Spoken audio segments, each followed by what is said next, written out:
নমস্কার বন্ধুরা, দেখুন আমি তেলে পিঠে বানাবো। তার জন্য রাত্রে গোবিন্দভোগ চাল ভিজিয়ে রেখেছিলাম, সেই চালটা নিয়ে নিলাম এক বাটি। আর চালের ডবল আমি দুধ নিয়ে নিচ্ছি এখানে, নিয়ে মিক্সচারে পেস্ট করে নেব। দেখুন পেস্ট করে নিয়েছি, ঠিক এরকম হয়েছে। এইবার এর মধ্যে দিয়ে দেব এক বাটি ময়দা,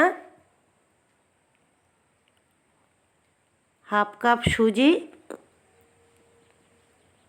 আর দিচ্ছি 4টে এলাচ দানা,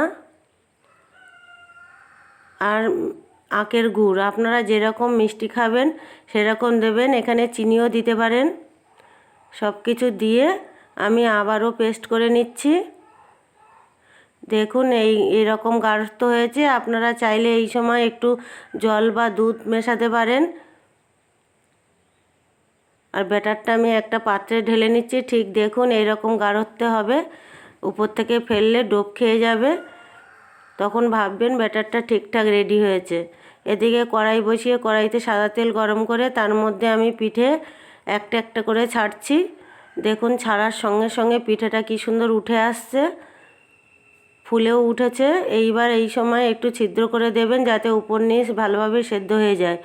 উল্টে পাল্টে আমি এক এক করে সব পিঠে ভেজে নিয়েছি।